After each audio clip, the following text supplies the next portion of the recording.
ہمارا گھر نیا بنا تھا۔ ایسی کالونی تھی جہاں زیادہ تر زمین خالی پڑی تھی، اکا دکا مکانات تعمیر ہوئے تھے اور کچھ ابھی بھی زیر تعمیر تھے۔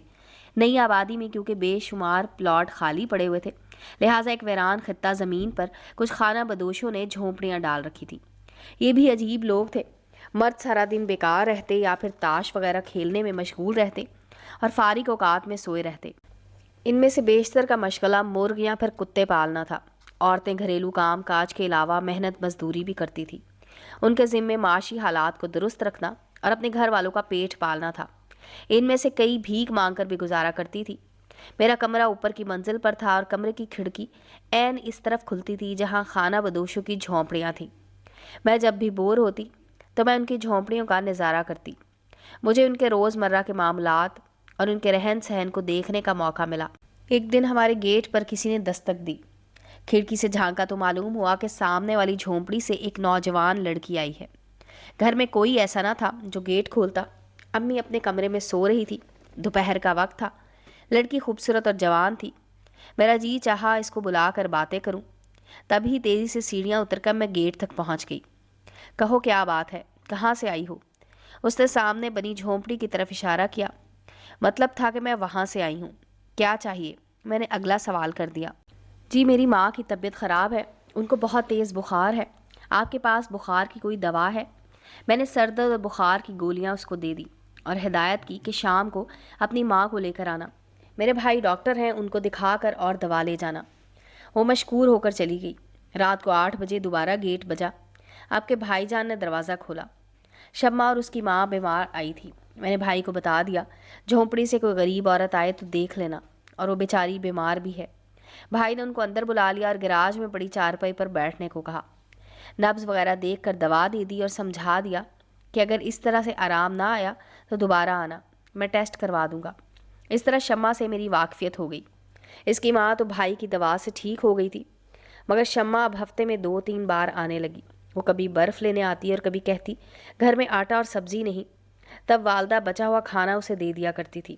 ایک دن باتوں باتوں میں شمع نے بتایا کہ وہ چھوٹی سی تھی جب ماں کے ساتھ بھیک مانگنے جاتی تھی، کیونکہ ماں شروع سے بیمار اور کمزور ہے، اس لیے وہ محنت مزدوری نہیں کر سکتی۔ شمع باشعور ہوئی تو اکیلے ہی مانگنے نکل جاتی تھی۔ جلد ہی اسے احساس ہو گیا مرد حضرات اسے زیادہ بھیک دیتے ہیں۔ وہ خوبصورت تھی، آنکھیں بڑی بڑی جاندار اور رنگ سانولی سلونی ہونے کے باوجود بہت پرکشش دکھائی دیتا تھا۔ ایک رشتہ دار لڑکے کے ساتھ اس کے گہرے مراسم تھے۔ دراصل گناہوں ثواب کا تصور ان لوگوں کے دستور میں سرے سے موجود ہی نہیں تھا۔ جب بھی می بھیک مانگنے جاتی تبھی کوئی غیر معمولی واقعہ پیش آ جاتا تو شمع اس کو کچھ خاص اہمیت نہ دیتی تھی۔ وہ کہتی سندس بی بی ایسے واقعات کچھ نئی بات نہیں، اس کا بڑا فائدہ یہ ہوتا ہے کہ ہم کو خاصی بھیک مل جاتی ہے۔ اس کی باتیں بہت دلچسپ ہوتی تھی، میرے لیے باتیں نئی اور انوکھی تھی۔ تب بھی میں اس کو کہتی تم روز آ جایا کرو۔ شمع جب بھی ٹھنڈے پانی، برف یا سالن کی ضرورت ہو بیل بجا دیا کرو۔ میں اس کے لیے خاص طور پر فریزر میں کٹورا پانی کا بھر کر رکھتی تھی تاکہ اسے خاصی برف مل جائے۔ اس کے علاوہ سالن بھی رکھتی۔ یہ قسم کا لالچ تھا کہ شمع سے اس کے حالات سننے کا موقع ملے۔ عموماً وہ دوپہر کو آتی، ابو اور بھائی گھر پر نہ ہوتے اور امی دوا کھا کر سو جاتی۔ یہ بہترین وقت ہوتا جب وہ 10-15 منٹ میرے پاس بیٹھ جاتی اور یوں میری دن بھر کی بوریت دور ہو جاتی کہ نئی آبادی میں ویرانیت بہت تھی۔ ایک روز شمع نے بتایا صبح سویرے ہم لڑکیاں اور عورتیں شہر کی جانب بھیک مانگنے کو نکلتی ہیں۔ ایک دن میں ایک دکاندار کے پاس گئی، وہ گلے پر بیٹھا نقدی گن رہا تھا۔ اس نے مجھ سے 2-4 باتیں کی اور 10 کا نوٹ مجھے دے دیا۔ میں خوش ہو گئی، اسے دعائیں دیتی آگے بڑھ گئی۔ اب یہ معمول ہو گیا، دوسرے تیسرے دن اس کی دکان پر گھستی اور وہ 2-4 باتیں مٹھار کر مجھے 10 کا ایک نوٹ تھما دیتا تھا۔ کچھ دنوں بعد اس نے مجھے دکان کے پیچھے کی گلی میں آنے کو کہا۔ میں وہاں گئی تو وہ ایک دکان کے دروازے پر میرا منتظر تھا۔ میں جان گئی کہ اس نے مجھے کیوں بلایا ہے۔ اس نے اپنا مدعا ظاہر کیا تو میں حیرت نہ ہوئی، میں تو ان باتوں کی عادی تھی۔ جب چلنے لگی اس نے زیادہ رقم دی، اتنی کہ سارا دن بھیک مانگنے میں اتنی رقم نہ پا سکتی تھی۔ چلتے چلتے مجھ سے دوبارہ آنے کا وعدہ بھی لے لیا اور میں نے اس کے ساتھ وعدہ کر بھی لیا کہ میں دوبارہ ضرور آؤں گی۔ جب میں دکان پر جاتی وہ پچھلی گلی میں جانے کا اشارہ کرتا۔ مکان کے اندر کچھ میزبانی کے لوازمات بھی تھے۔ وہ میری تواضع پھل مٹھائی اور کبھی کھانے سے کرتا۔ ہوتے ہوتے ہم ایک دوسرے سے اتنے مانوس ہو گئے کہ اب بجائے در در گلی گلی بھیک مانگنے کے میں صبح ہی اس کے مکان پر چلی جاتی، کچھ وقت اس کے ساتھ گزار کر شام کو اپنے ٹھکانے پر آ جاتی۔ ہر بار وہ مجھے اتنی رقم دے دیتا جو میری روزانہ کی بھیک کی کمائی سے بھی زیادہ ہوتی تھی۔ یہ کمائی جب میں ماں کی جھولی میں ڈال دیتی تو وہ خوشی سے پھولے نہ سماتی تھی۔ اس نئے گھر میں مجھے کسی نئے اور نامعلوم ٹھکانے کی جانب رخصت ہونا تھا۔ خانہ بدوش کس کے ساتھ دل نہیں لگاتے، مگر شمع نادان کا دل دکاندار عامر کے ساتھ لگ گیا تھا، اور اب اس کی پیار کی الجھی ڈور کو سلجھانا اس کے بس کی بات نہ رہی تھی۔ اس کے پاس اتنا وقت بھی نہ تھا کہ وہ عامر کو اطلاع کرتی کہ اس کا قافلہ جا رہا ہے۔ اس نے مجھ سے درخواست کی کہ میں کسی طور پر اس کو اطلاع کر دوں۔ میرے پوچھنے پر اس نے بتایا کہ عامر کا نمبر ہے میرے پاس، ایک دن اس نے لکھ کر دیا تھا، اس کی دکان پر فون لگا ہوا ہے، آپ یہ نمبر لگا کر اس کو بتا دیں۔ شمع نے مٹھی کھول کر کاغذ کا ایک پرچہ مجھے دے دیا جس پر ایک نہیں بلکہ 2 نمبر درج تھے۔ میں نمبر ملاتی، لیکن بات میں نہیں کروں گی، تم خود بات کرنا، جو کہنا ہے اس سے کہہ دو۔ نمبر ملا کر میں نے ریسیور اس کے ہاتھ میں تھما دیا۔ اس نے بتایا کہ وہ تھوڑی دیر بعد کوچ کرنے والے ہیں۔ مخاطب نے کچھ بات کی اور فون بند کر دیا۔ میں چوری سے آپ کے گھر کے پچھلی طرف سے جا رہی ہوں، مہربانی سے مجھے ادھر سے جانے دیں، میں نے کہا۔ شمع تمہارے گھر والے ہمارا گیٹ بجائیں گے اگر تم واپس نہ گئی، تو وہ کہنے لگی، کسی نے بھی نہیں دیکھا کہ میں ادھر آئی ہوں، ویسے بھی تھوڑی دیر بعد میں واپس آ جاؤں گی، بس آخری ملاقات عامر دکاندار سے کرنی ہے، شاید کہ وہ مجھے آج کچھ زیادہ رقم دے دے جو میری ماں کے علاج کے لیے آئندہ کام آئے۔ اس کا غمزدہ چہرہ دیکھ کر میں نے اپنے گھر کا پچھلا دروازہ کھولا اور وہ ادھر سے باہر چلی گئی۔ یوں وہ کسی طرح اپنے لوگوں سے چھپ کر دکاندار کے پاس چلی گئی۔ وہ اس کا منتظر تھا۔ اسے اپنی خالی مکان میں بٹھایا اور جب شام کو دکان بند کرنے کا وقت آیا تو عامر اسے اپنے مکان میں تالا لگا کر چلا گیا۔ جاتے ہوئے شمع کو تسلی دی کہ اس وقت فوری طور پر کچھ نہیں ہو سکتا، تمہیں میں گھر نہیں لے کے جا سکتا کیونکہ میں شادی شدہ ہوں اور 4 بچوں کا باپ ہوں، گھر والے تمہیں قبول نہ کریں گے، کوئی ترکیب سوچنے کے لیے چند دن چاہیے۔ شمع بیچاری آسرا نہ کیا۔ اس کے جانے کے 2 گھنٹے بعد شمع کی ماں نے ہمارا گیٹ بجایا، اس کے بارے میں پوچھا۔ میں کیا بتا سکتی ہوں اس کی بیٹی کے بارے میں، کیونکہ وہ شام سے غائب ہے۔ میں نے کہا، نورا اماں، میں اس کے بارے میں کچھ نہیں جانتی، وہ تو ادھر آئی ہی نہیں۔ یہ میں نے صریحاً جھوٹ بولا تھا کیونکہ میں کچھ بتا کر ان معاملات میں پھنسنا نہیں چاہتی تھی۔ نورا اماں کے جانے کے بعد مجھے خیال آیا کہ شمع کا پتہ کرنا چاہیے۔ وہ پرچہ جس پر دکاندار کا نمبر درج تھا وہ میرے پاس تھا۔ ایک فون نمبر ملایا کہ دیکھیے کون اٹھاتا ہے۔ فون شمع نے اٹھایا۔ میری آواز سن کر جیسے وہ مرتے مرتے جی اٹھی۔ بولی، سندس باجی، وہ تو مجھے اپنے مکان میں بند کر کے چلا گیا ہے، دروازے کو باہر سے تالا لگا دیا ہے، اب تو وہ صبح آئے گا، میں رات بھر اکیلی رہوں گی، بڑا عجیب سا لگ رہا ہے، تم فون کر کے میری خبر لیتی رہنا۔ میں نے اس کو بتایا کہ اس کی ماں اس کے بارے میں پوچھنے آئی تھی اور آج انہوں نے کوچ کا ارادہ ملتوی کر دیا ہے کیونکہ پورا خاندان اس کو تلاش کر رہا ہے۔ یہ سن کر وہ اداس ہو گئی تو میں نے کہا، اگر تم کہو تو تمہارے بارے میں نورا اماں کو بتا دوں کہ تم کہاں ہو۔ اس نے کہا، ہرگز نہیں، ایسا مت کرنا، اگر انہوں نے مجھے پا لیا تو وہ ضرور مجھے قبیلے سے غداری کی سزا دیں گے اور کسی دوسرے قبیلے والوں کے پاس فروخت کر دیں گے۔ اب تو میرا جینا مرنا عامر کے ساتھ ہے کیونکہ میں اس سے پیار کرتی ہوں، بس ڈر یہ ہے کہیں وہ مجھ سے دھوکہ نہ کرے۔ اس نے مجھ سے وعدہ بھی لیا ہے کہ کل شب میں اسے پھر فون کروں گی۔ اگلی شب رات 12 کے بعد میں نے نمبر ملایا تو شمع نے ہی فون اٹھایا۔ اس نے کہا، عامر صبح 9 بجے آیا تھا، وہ ناشتہ لایا تھا، پھر دوپہر کو 1 گھنٹے کے لیے آیا اور کھانا بھی میرے ساتھ کھایا، رات 7 بجے مجھے پھر تالا لگا کر چلا گیا، اب پھر صبح وہ آئے گا۔ میں نے کہا، شمع ایسا کب تک ہوگا؟ ادھر تمہارے لوگ ابھی تک نہیں گئے، وہ تمہیں تلاش کر رہے ہیں۔ کہنے لگی، اسی وجہ سے تو عامر نے مجھے باہر نہیں نکالا کہ کوئی دیکھ نہ لے، تو مجھے بتاتی رہنا، جب میرے گھر والے کوچ کر جائیں پھر میں باہر آؤں گی۔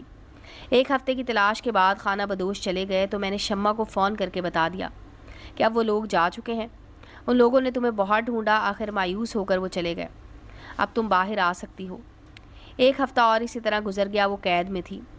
عامر نے ایک پل کے لیے بھی اس کو باہر کی ہوا نہیں لگنے دی تھی، یہاں تک کہ وہ تنگ آ گئی۔ اب وہ رو رو کر اس سے کہتی کہ تمہاری محبت میں ماں باپ اپنوں کو چھوڑا، آزادی بھری زندگی کو خیر بات کہا، اب ایک چھت اور 4 دیواری میں کب تک قید رہوں گی؟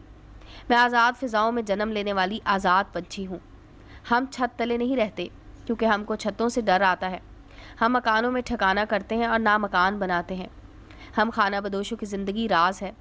عامر نے اس کو کہا، یہ بات تو پہلے سوچنی تھی، تمہیں مکان میں رہنا قید ہے تو مجھ سے کیوں پیار کیا تھا؟ کسی خانہ بدوش سے پیار کیا ہوتا، جس کے ہمراہ تم نگری نگری گھومتی پھرتی۔ اب تو اسی زندگی کو قبول کرنا ہوگا۔ 1 مہینے تک وہ خالی مکان کے ایک کمرے میں قید رہ کر تنگ آ گئی۔ جب میں اس کو رات فون کرتی تو وہ منتیں کرنے لگتی، باجی سندس، خدا کے لیے مجھ سے رابطہ ختم نہیں کرنا، مجھے ضرور روز فون کرنا ورنہ میں مر جاؤں گی۔ اکیلے کمرے سے اب تو مجھے خوف آنے لگا ہے، لگتا ہے واقعی چھت اور 4 دیواری مجھ پر گر پڑے گی۔ جب اس نے رو رو کر حال برا کیا تو ایک روز عامر اپنے ساتھ ایک دوست کو لے گیا جو پولیس انسپکٹر تھا۔ وہ اس کو شمع کے بارے میں صلاح مشورے کرنے لایا تھا۔ اس پولیس والے کا نام محمد بشیر تھا۔ بشیر نے دیکھا تو بولا، عامر تم بال بچے دار ہو، تمہارے 7 سالے بھی ہیں، تم تو اس سے شادی نہیں کر سکتے، کیوں اس بیچاری کو دھوکے میں یہاں قید کیا ہوا ہے؟ اس کے ماں باپ رشتہ دار بھی کوچ کر گئے ہیں، اب نیکی کا یہ کام مجھے کرنے دو۔ میری بیوی 7 سال پہلے فوت ہو گئی ہے اور 2 چھوٹے بچے بھی ہیں جن کو پالنے کا مسئلہ ہے۔ اگر یہ لڑکی میرے بچوں کی پرورش پیار سے کر سکے تو میں اس کو بیوی بنا کر عزت سے اپنے گھر میں رکھ سکتا ہوں۔ شمع نے کہا، عامر واقعی سے جان چھڑانا چاہتا تھا۔ جب ہی کہا، بشیر کے بارے میں غور کرو، کسی دن میرے گھر والوں کو علم ہو گیا تو یہاں سے نکال دیں گے، تب کہاں جاؤ گی؟ شمع کو بہت دکھ ہوا، وہ مجبور تھی، کر بھی کیا سکتی تھی۔ اس نے اسی دن آدھی رات کو مجھے فون کیا اور پوچھا کہ یہ صورتحال ہے، اب میں کیا کروں؟ میں نے مشورہ دیا کہ تم فوراً بشیر کی پیشکش قبول کر لو اور اس کی منکوحہ بن کر عزت کی زندگی بسر کرو، عامر کی وفاداری میں ذلیل و خوار ہو جاؤ گی۔ دوسرے دن عامر کے ہمراہ بشیر دوبارہ آیا اور شمع کا ارادہ پوچھا تو اس نے بشیر کی پیشکش کو قبول کر لیا۔ یوں عامر نے خود اس کا نکاح اپنے دوست سے کروا دیا۔ بہرحال اس نے یہ بھی وفا ہی کی، اگر ایسی ہی کسی دن مکان سے باہر کر دیتا تو یہ بیچاری کیا کرتی۔ شادی کے بعد اپنے شوہر کو میرے بارے میں بتایا اور مجھ سے ملنے کی خواہش ظاہر کی۔ یوں ایک روز وہ اپنے شوہر کے ساتھ ہمارے گھر آ گئی۔ امی اس کو پہچانتی تھی، اسے ڈرائنگ روم میں بٹھایا، تب وہ بولی، باجی دیکھو، مردوں کا کوئی اعتبار نہیں، عامر صرف تفریح کے لیے مجھ سے ملتا تھا، شکر ہے بشیر جیسے نیک انسان کو بلایا، ورنہ تو نہ جانے کیا ہو جاتا، یا شاید یہی کہ بھیک کا پیالہ میرے ہاتھ میں اور اللہ واسطے کی صدا لب پر ہوتی۔ حالانکہ شادی کا فیصلہ مجھے منظور نہ تھا، کیونکہ اپنے ماں باپ کو عامر کی خاطر چھوڑا تھا، مگر اس کی بے وفائی نے میری آنکھیں کھول دیں۔ بات وقت پر سمجھ میں آ گئی اور میں نے بشیر کا ہاتھ تھام لیا۔ سچ کہتے ہیں باجی، یہ ہیرا انسان ہے، ورنہ مجھ نگر نگر گھومنے والی بھیکارن کو کون گھر کی زینت بناتا ہے؟ میں نے اس کے شوہر سے پوچھا، بھائی آپ نے شمع میں کیا دیکھا کہ اتنا بڑا فیصلہ کیا؟ اس نے کہا، باجی ہم پولیس والے گھاٹ گھاٹ کا پانی پی کر چوکنے ہو جاتے ہیں۔ شمع کے چہرے پر میں نے وہ بے بسی اور بے چارگی دیکھی کہ میرا دل خدا کے خوف سے لرز گیا۔ میں نے سوچا اس بے یار و مددگار لڑکی کو عزت، گھر اور پیار ملے گا تو یقیناً یہ میری قدر کرے گی اور میرے بچوں کو پیار دے گی جو ماں کے پیار کو ترس گئے تھے۔ وہ کبھی کسی رشتہ دار کے گھر اور کبھی کسی رشتہ دار کے گھر دھکے کھا رہے تھے، اب ان کو شمع کے روپ میں ماں مل گئی ہے تو اب مجھ کو اور میرے بچوں کو سکون آ گیا ہے اور شمع کو بھی سکون آ گیا ہے۔ کبھی کبھی اپنے ماں باپ کو یاد کرتی ہے، مگر اب اسے ان کو بھلانا پڑے گا، کیونکہ خانہ بدوشوں کا کوئی ٹھکانہ نہیں ہوتا، ان سے کسی رشتہ داری نہیں نبھ سکتی۔ بشیر کے اس بیان پر میں نے سوچا یہ پولیس والا ہے، اگر تلاش کرے تو شمع کے والدین کا سراغ پا سکتا ہے، مگر کہ شاید وہ خانہ بدوشوں سے کوئی رشتہ قائم نہیں کرنا چاہتا۔ بہرحال شمع کی قسمت اچھی تھی، اچھا شوہر پا لیا اور اس کے نصیب نے اس کا ساتھ دیا کہ جلد ہی بشیر کی ترقی ہو گئی۔ اس نے کچھ ڈاکوؤں کو پکڑا تھا جس پر اس کو ترقی کے علاوہ شجاعت کا تمغہ اور انعام بھی ملا۔ شمع دوبارہ ایک بار آئی اور پھر اس نے رابطہ نہ کیا۔ 8 سال گزر گئے۔ ایک بار میں اپنے گھر والوں کے ہمراہ سپر سٹور پر گئی تو اچانک وہ مجھے نظر آ گئی۔ کافی موٹی ہو گئی تھی، مجھے دیکھتے ہی پہچان لیا اور بولی کہ میرے 3 بچے ہو گئے ہیں اور اپنے گھر میں بہت خوش ہوں۔ بشیر پولیس میں اعلیٰ آفیسر ہو گیا ہے۔ اللہ تعالیٰ نے مجھے بہت زیادہ خوشیاں اور انعام و کرام سے نوازا ہے۔